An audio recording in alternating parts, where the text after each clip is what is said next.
Italia se convierte en el primer país de Europa Occidental gobernado por la extrema derecha en la historia reciente. Hay un fenómeno inédito en este momento, que la ultraderecha tomaba el poder a través de golpes militares apoyados en ejércitos y en grupos paramilitares. Más del 60% de la gente cree en teorías de conspiración.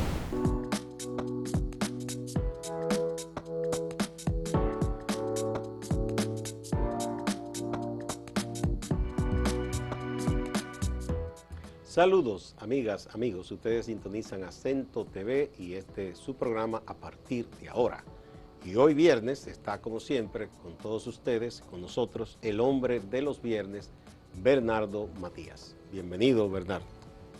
Saludos, ¿cómo estamos? Bien, bien. Hay que felicitar a los estrellistas y a los liceístas porque pasaron a la final. Sí, yo me sumo a esa... con un poco de dolor de esa felicitación. Que gane el mejor. Sí, sí. Ellos jugaron mejor y merecen estar en la final. Por supuesto, eso es así. Cuando se compite es para perder o ganar. Precisamente de eso vamos a hablar hoy. Que hay quienes no saben perder. Sí, sí, hay algo donde se experimenta más eso, diversidad, o sobre todo de aprender a ganar y perder, es en el deporte. Sí, en la política no es tan. No es tan. Hay gente que tiene un dolín, como dicen los muchachos. Sí, un dolín. Y precisamente de eso queremos hablar hoy, del tema de la irrupción de algunas corrientes de ultraderecha a nivel de Europa y América Latina, Estados Unidos, y cómo, encubierto en un discurso pro democracia, en esencia la ultraderecha es antidemocrática, no cree en la democracia. Y eso vamos a analizarlo tanto en términos de los hechos como en términos de la misma concepción ideológica que expresa y representa la ultraderecha a nivel continental, a nivel nacional y a nivel mundial. De entrada, hay una serie de códigos que no son exclusivos de la ultraderecha, que también tú vas a encontrar algunos de estos códigos en la ultraizquierda. También, porque es que los extremos se coinciden. Terminan dándose besos exactamente. en una serie de temas. Y es importante precisar que cuando uno hace un análisis ideológico o de alguna visión, perspectiva del mundo, de la sociedad, de la historia, no, las ideologías no son como una cajita donde hay una pureza, donde es exclusivo de un sector. Químicamente puro. No es químicamente pura. Tú puedes ser izquierdista y en algunos temas coincidir con la derecha. Y tú puedes ser de derecha y en algunos temas coincidir con la izquierda. Y hay gente de izquierda que es democrática, hay gente de derecha que es democrática. Correcto. No toda la derecha es igual. Y hay gente de izquierda que no es democrático. Exacto. Y gente de derecha que no sí son toda la derecha es igual y no toda la izquierda es igual. Es una complejidad. Ahora hay tendencias, hay constantes que definen perfiles. Hay algunos fenómenos que se están dando que es bueno ponerlo en el contexto, como por ejemplo en Italia se crea una coalición de derecha con el partido Ultra Fratelli d'Italia y su líder Giorgia Meloni. Es decir, en Italia la ultraderecha asume el control del Estado, del gobierno en Italia, dirigido por una mujer.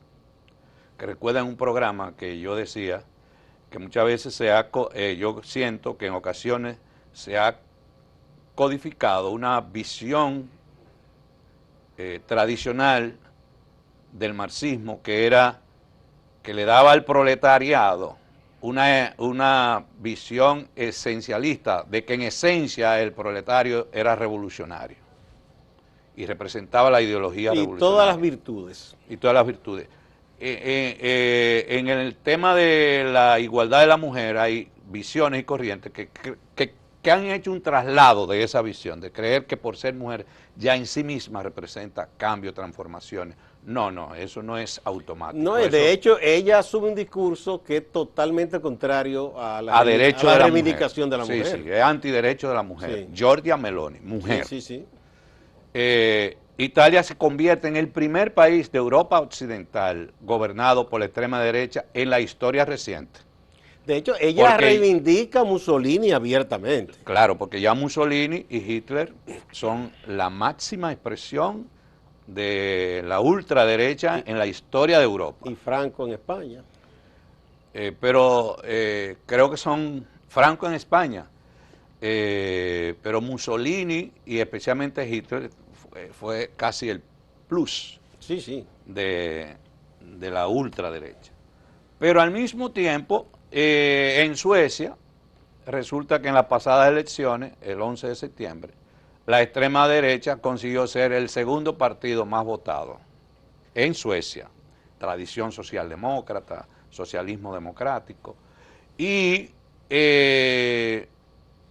algunos analistas en perspectiva ven que la ultraderecha puede ser que gobierne en Suecia, en Polonia, en Hungría y en Eslovenia. Y hasta en Francia estuvo a punto. Y tú vas a ver en diferentes expresiones que se van dando, donde la ultraderecha toma cuerpo, toma fuerza. Te decía Polonia, Hungría y Eslovenia. Y en España, Vox, un partido de ultraderecha, triplicó sus apoyos en Castilla y en León, en términos electorales. Que es derecha, derecha, derecha, porque estaba Ciudadanos, que muy derechista, pero Vox le ganó. De ultraderecha. Y tenemos el fenómeno del trumpismo en Estados Unidos, que no es un tema del pasado. El trumpismo está ahí con amenaza de poder ser Trump presidente nueva vez, y el bolsonarismo en Brasil. Ahora, todas estas expresiones son resultado de apoyo popular. Sí, sí, sí. No es No, porque clásico. se sustentan en una parte importante de la población. Bueno, en algunos casos en mayoría, Gustavo, no en una parte, en mayoría. Aquí hay, en República Dominicana es una parte que apoya a las corrientes de ultraderecha, pero estos gobiernos... Dios te oiga. Es una parte. Dios te oiga. Estoy hablando de la ultraderecha. Hay un fenómeno inédito en este momento, que la ultraderecha tomaba el poder a través de golpes militares, apoyado en ejércitos y en grupos paramilitares. Y la bendición de Estados Unidos. Y en ocasiones de la propia iglesia. Ah, sí, sí. También. Opus Dei. Y más allá. Pero hay un fenómeno inédito, que es que la ultraderecha ahora aparece haciendo movimientos cuasi insurreccionales, apoyados en las masas o en un grupo de las masas. Cuando es derrotada, sobre todo. Cuando es derrotado, como Trump en Estados Unidos, un fenómeno inédito. Yo me pongo a ver las imágenes tanto del Capitolio como la de Brasilia en Brasil, y parecen zombies. Hay la película esta de zombies que van subiendo así. Porque eso tiene un elemento de fondo que lo vamos a analizar más adelante, que está vinculado con las emociones que dominan y controlan a las masas. Y la ultraderecha es muy efectiva en dominar las emociones de las masas. Entonces, ¿cuál es el arma principal de la ultraderecha en este momento? No son los ejércitos, no son los militares en sí como tal. Incluso en Brasil han encontrado dificultades para dominar o atraer al ejército, sumar el ejército. Han intentado y no le ha sido posible. Que por cierto debemos todos, desde distintos espacios, tenemos que apoyar el gobierno de Lula, porque fue un gobierno que ganó de forma democrática, y no podemos sumarnos a las corrientes bolsonaristas. Hay que condenarla de muchas maneras y nosotros de aquí condenamos esa acción. Así es. Y me imagino que ustedes... No, claro, ya hemos editorializado sobre eso. Condenamos esa acción. Total rechazo a ese intento de golpe. Es antidemocrático eso. Claro. Vivimos un momento, y esto es la nueva arma de la ultraderecha, donde las redes sociales ejercen una enorme influencia en las emociones y la mente de la gente. Cualquier mensaje por las redes sociales, bien estructurado, se convierte en una verdad, aunque sea falso. ¿Qué es lo que hablan de la posverdad? Es una época donde ya no se diferencia lo cierto de lo falso, la ficción de lo real, lo que es manipulado y lo que es auténtico, lo serio de lo cómico. El bufón se diferencia del humorista, porque no es lo mismo un bufón que un humorista, ¿verdad? No. El bufón hace para ser gracioso y atraer a la gente, pero el humorista es una profesión, es un oficio para divertir a las demás personas. No, y elabora algo. Es una época donde la subjetividad no hay punto ni frontera con la objetividad en este momento. Entonces, la ultraderecha ha sabido manejar ese fenómeno. Entonces, esa es la principal arma de la ultraderecha. Lo que Zygmunt Bauman en su libro La modernidad líquida, donde dice, todo se ha vuelto líquido. Lo sólido se ha ido diluyendo cada vez más. Vamos a seguir profundizando después de la pausa. Suprimen la realidad y el objetivo y todo eso. Vamos a la pausa. Es decir, la cultura de lo falso como verdadero es el arma principal de la ultraderecha en este momento. Vamos a la primera pausa, Bernardo.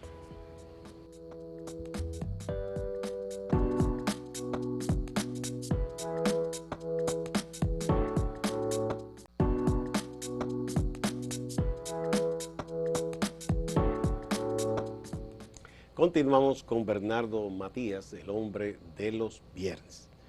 Seguimos entonces. Te voy a contar un hecho real que me sucedió recientemente en mi pueblo, con alguien a quien yo estimo mucho, que es parte de la familia, a propósito de la construcción de ideas falsas, y la gente se cree que sí, que es real.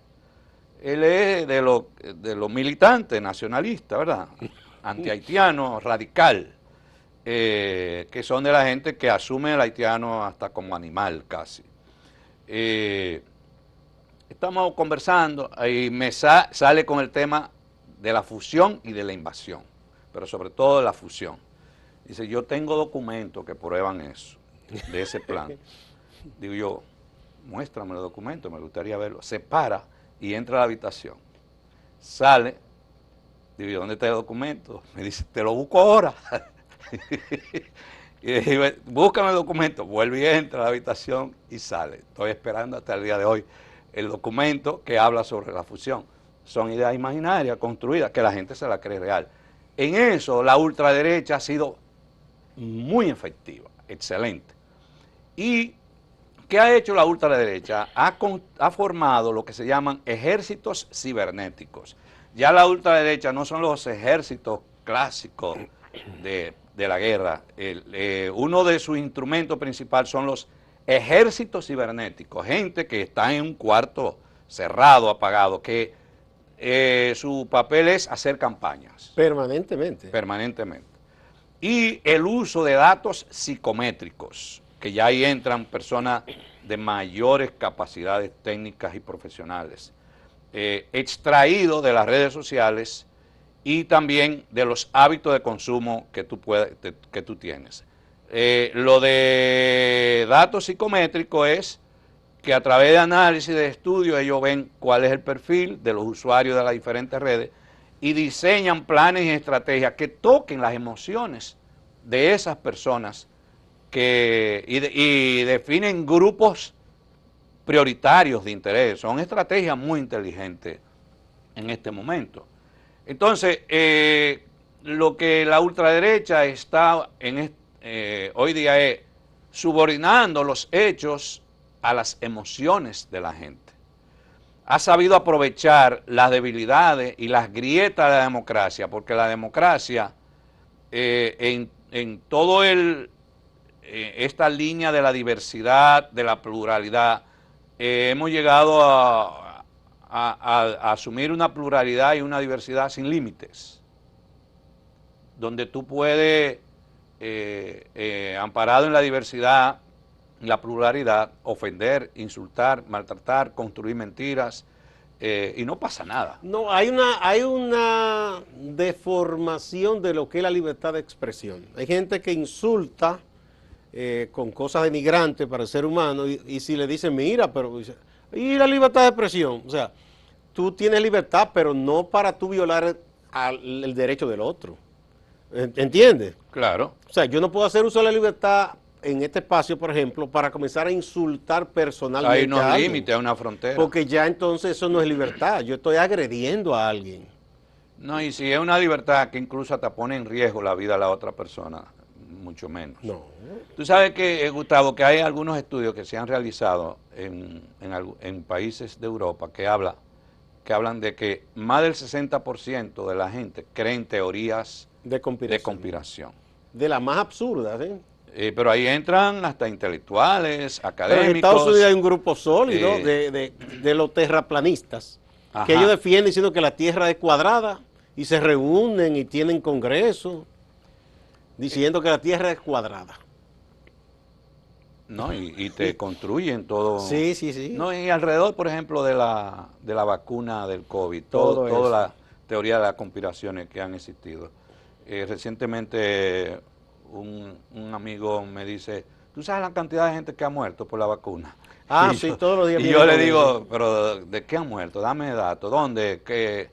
Yo le dije, hay más gente que ha muerto post-COVID que por la vacuna, que no se registran. Y que no tiene que ver nada con vacunas. No, pero él te dice, y dice hay datos, pero nunca te busca el dato ni la información.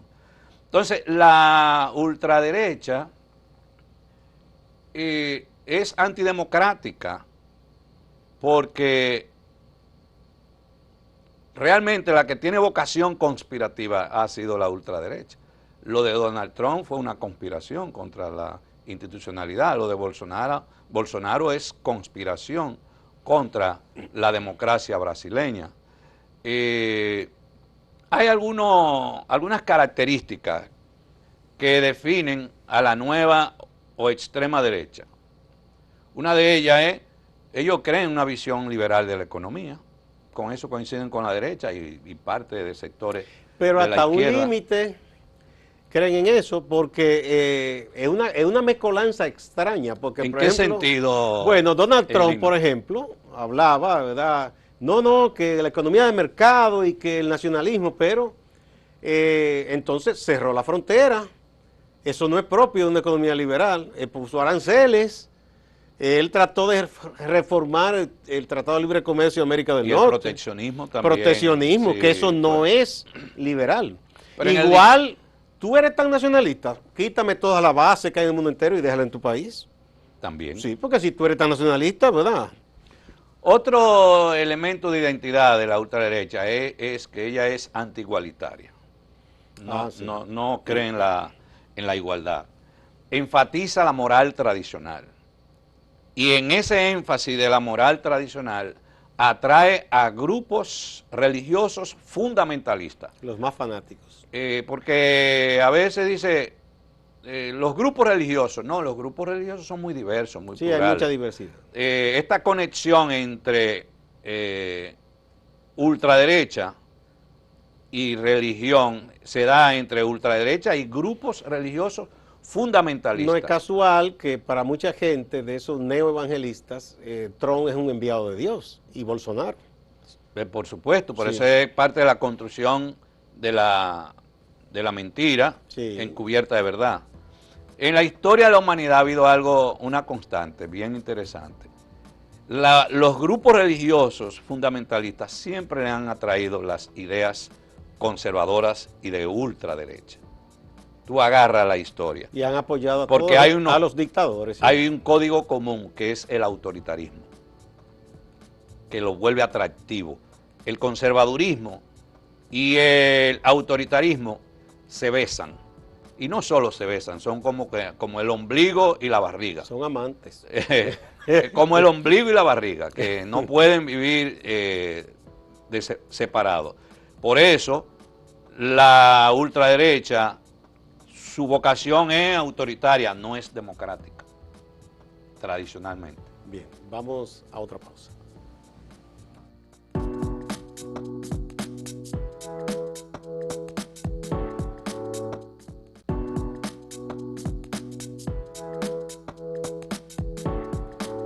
Continuamos. Otra característica que define a la ultraderecha en términos político-ideológicos es que son anti-inmigrantes. Y por tanto, hay una tendencia xenofóbica en la ultraderecha. Promueven los muros y las puertas de la casa cerrada. Y se asumen, como dice algunos autores, es un concepto que a mí no me gusta mucho porque es confuso, pero lo voy a contextualizar, que hablan del nativismo, de que reivindican a una población auténticamente nativa. Para mí los nativos son los indígenas, son... Sí, es un discurso de mentira ese. Sí, pero aquí es un discurso de mentira. Como por ejemplo en Estados Unidos, ¿quiénes son los que más están conectados con Donald Trump? Los llamados redneck, que son los barbas rojas, que son estos que andan con barbas, que normalmente son de zonas rurales o semiurbanas o semirurales de los Estados Unidos. Hay una fuerte conexión. Los descendientes de europeos. Sí. Exacto, y así mismo sucede en Europa. En Australia también. La reivindicación de una población auténticamente nativa u originaria, pero no hace referencia a los originarios, sino a lo que tú dices, una falsa... a lo que se enseñorearon en esa tierra, pero que no era de ellos. Y se reivindican como los dueños de casa. Sí. Y que eso les pertenece. Todos los demás son invitados, pero yo decido cuáles invitados entran a la casa me gustan y cuáles no. Y normalmente los que no me gustan son hispanos, latinos, negros, caribeños, africanos. A los indígenas les encerré en una reservación. No, esos no son invitados a la casa. Pero lo peligroso de eso es que la derecha ha ido asumiendo este discurso de la extrema derecha, como por ejemplo en República Dominicana. La ultraderecha, otra de sus características ideológicas que está vinculado con el anti-igualitarismo es que son aporofóbicos. Recuerda ese programa que hablamos de la aporofobia. Odian a los pobres. Que es el odio hacia los pobres. Hay un alto desprecio por el pobre, pero especialmente por los grupos étnicos originarios o los grupos étnicos afrodescendientes, inmigrantes. Tú recuerdas la famosa frase de Donald Trump sobre los propios dominicanos, y tú dices, no debería existir un solo dominicano que votara por Donald Trump. Bueno, pues una gran parte, porque llega en un momento que se cree en eso como una verdad. De que lo que decía Frank Fanon, el éxito del que te domina es que tú llegues a pensar como él, o que tú creas que es verdad lo que él dice, tú que le compres el discurso a tu opresor. Decía Paulo Freire que uno de los éxitos del opresor es quitarle la cabeza al oprimido y ponerle la cabeza del opresor. Es más o menos lo mismo que decía Frank Fanon. Sí. Y ponerlo a pensar con la cabeza del opresor. Algo interesante que incluso coinciden con algunos gobiernos de izquierda en América Latina, o llamados de izquierda, son de ultraizquierda, que tienen un discurso antiorganismos internacionales también. Y antiderechos humanos. Y enfrentan lo que llaman agenda mundialista. Sí, sí, sí. Entonces, cualquiera cree que son muy nacionalistas y que al pronunciarse como anti-organismos internacionales, anti-agenda mundialista, están defendiendo los intereses nacionales. Y resulta que no, porque en el fondo siguen dependiendo de esos organismos internacionales porque les encanta tomar prestado. Y tienen agenda oculta de pacto y alianza con esos organismos internacionales, pero asumen un discurso de anti-organismos internacionales. No, y que muchas veces lo que reivindican es que a ellos se les permita hacer y deshacer y que nadie les critique, ¿verdad?